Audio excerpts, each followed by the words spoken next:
উপস্থিত শেষ বেলায় ঠাকুরের এমনি কথা আছে, বহিরঙ্গ ভক্ত নিয়ে করে নাম সংকীর্তন, অন্তরঙ্গ ভক্ত নিয়ে করে প্রেম রস আস্বাদন।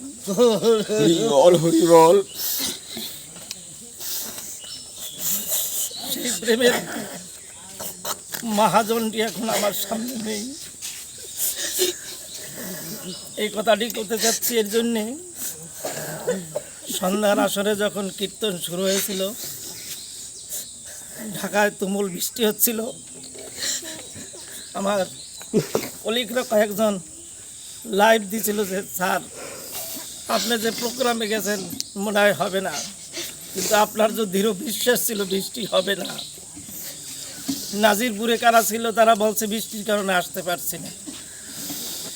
কীর্তন চলমান, রাস্তায় পায়চারি করছিলাম, তখন ওর ছেলে আসলেই সে অন্য জ্ঞানে অন্য স্থানে হয়তো বা মনে মনে ভাবে, তখন বললাম যে আকাশের দিক তাকায় শালা তিনটা ফুদে, নাইলে তোরা নাচতে আর পারবি না।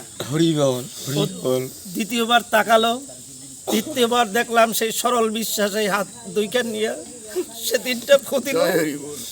খুদেওয়ার পরে যখন আমি সমস্ত প্যান্ডেলের দিকে ঘুরলাম, তখন দেখি শিশির বিন্দুর মতো বৃষ্টি হয়ে আর আসলো না।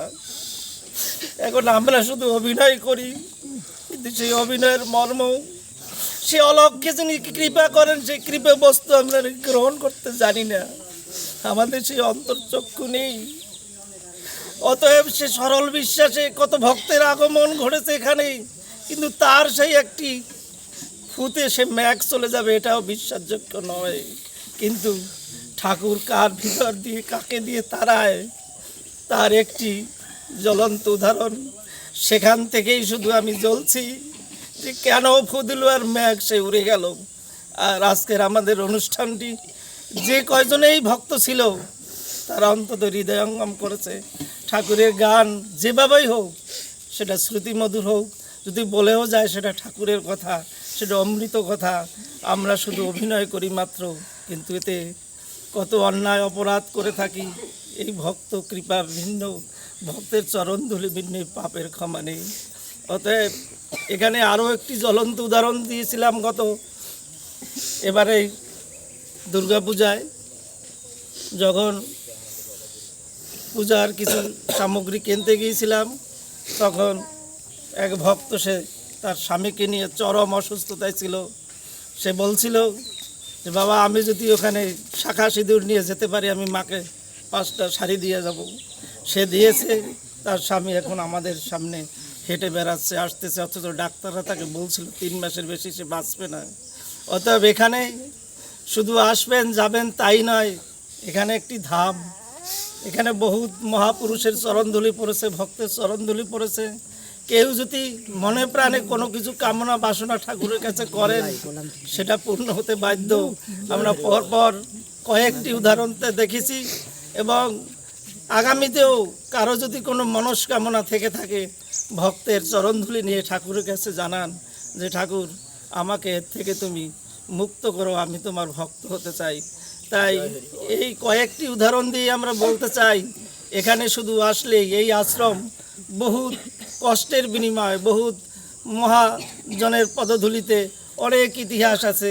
যে শ্যামলদা বললেন তার অনেক পরিশ্রমের মধ্যেও কেন আসি না যাই না, কেন যাইতে পারবো কিনা সেই দ্বিধাদ্বন্দ্বের মধ্যেই সে চলে আসছে। কেন? ঠাকুর তাকেই নিয়ে আসছে।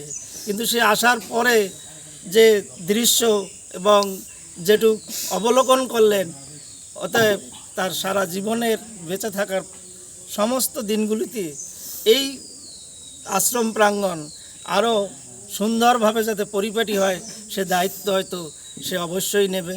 আর যারা আমরা দূরে থাকি, আমাদের মনটা পড়ে থাকে, কিন্তু পেরে উঠি না।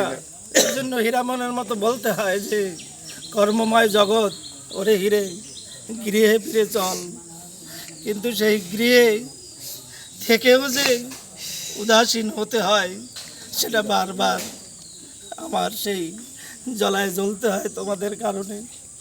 আমি যখন তোমাদের প্রোগ্রাম হয়, যখন তোমাদের কোনো কথা কানে আসে, তখন অনেক বায়না ধরতে হয় আমার সেই সময়টুকু বাইর করার জন্য, যে ঠাকুর তুমি তো এই পথে তোমার জন্য নামিয়েছো, আমাকে দিয়ে যদি তোমার কিঞ্চিত মাত্র ভক্তের মনে তুমি যদি তোমার নাম প্রচার করার জন্য আমাকে একটি নগণ্য ভক্ত হিসাবে তুমি পাশে রাখো, আর ভক্তের চরণধুলি পাওয়ার জন্য সুযোগ করে দাও, অন্তত সারা জীবন এটা আমি চাবো।